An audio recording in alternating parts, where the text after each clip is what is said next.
Magandang tanghali po sa ating lahat. Kasalukuyan po kaming pumapasok sa 50 Highway 50.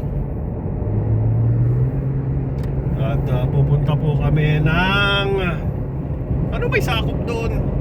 Jollibee. Sacramento ba yung macro? South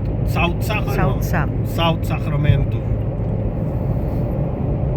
At magpapadala po daw ng papasko ang josawa ko sa nanay.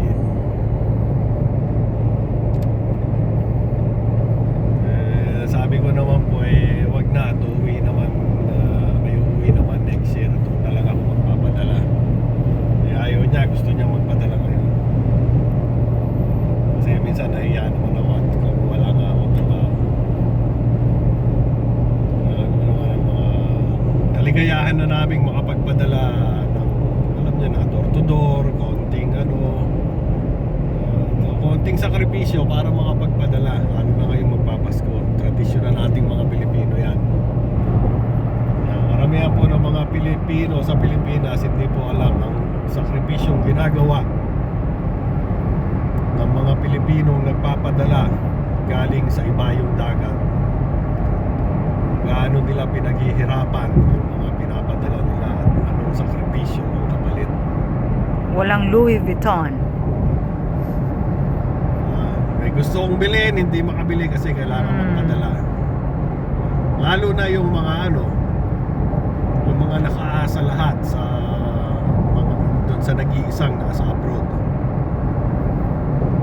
Yan, ganyan po ang buhay. Malalaman nila pagka nakapag-abroad na sila. Ayun, tsaka pa lang nila nalalaman.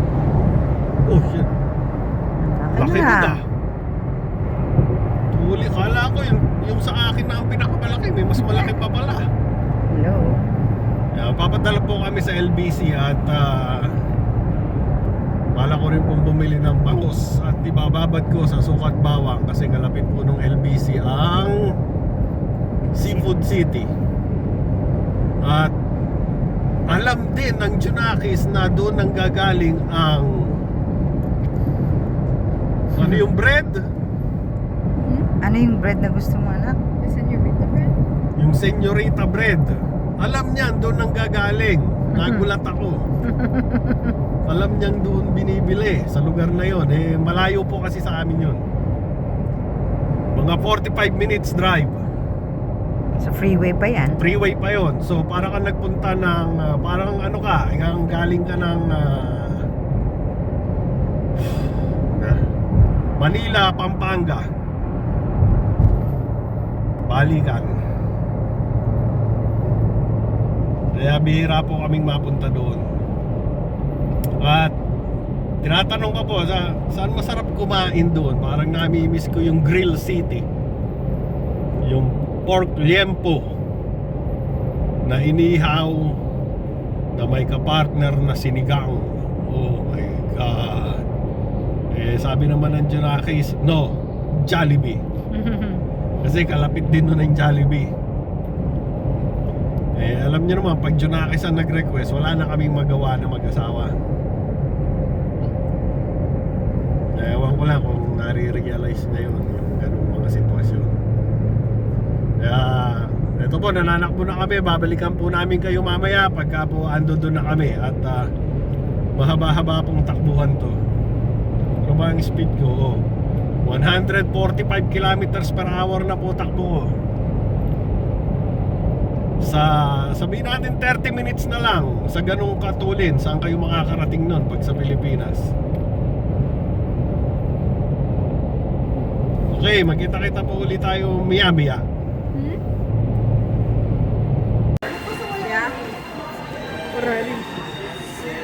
Ito po ang street food dito. Parang ang sarap nung tainga nung ikot tayo doon. Ikot. Ayan, no. Parang ang sarap no. Nandito na po kami sa Seafood City. Sarado po yung... Uy! May ginatan, oh! Yan, parang masarap yan. So, Mia, Yes. dito ba tayo kakain o Jollibee? Ayaw niya dito sa Jollibee niya. Oh, may nakitang kakilala. May nakitang kakilala asawa ko. Yun, oh. Okay, magpapaalam po muna kami at papunta po kaming Jollibee.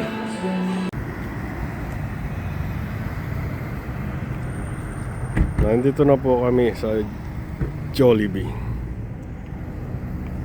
Ang haba po ng pila. Ayan. Ng drive-thru. Abot hanggang doon. I hope hindi ganyan kahaba ang pila sa loob. Nauna na yung mag-ina ko. At alam niyo po bang ang Jollibee USA at Jollibee Canada ay tinalo na ang KFC sa benta ng chicken. Chicken lang po. Sa category lang ng fried chicken. Number 1 na ang Jollibee. Tinalo ang KFC tsaka ang Chick-fil-A. Yan, susundan ko na po yung dalawa sa loob.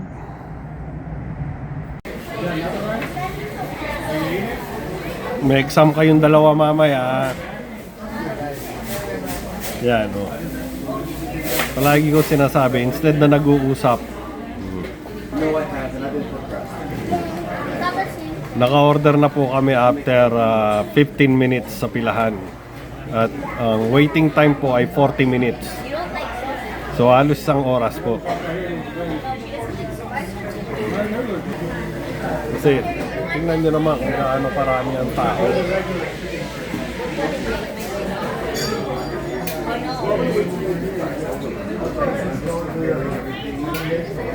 Napakaraming tao. Anong number tayo? 293. Anong number tayo? 293. Very good.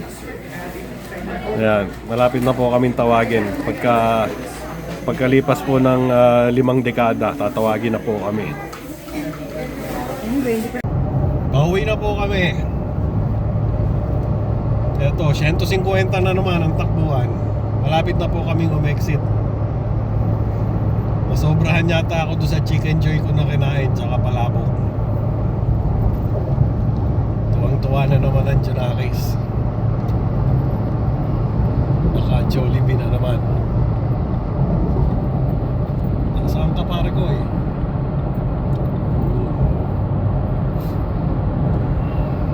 Malayo pa lang eh, pumuposisyon na po ako dito sa exit lane.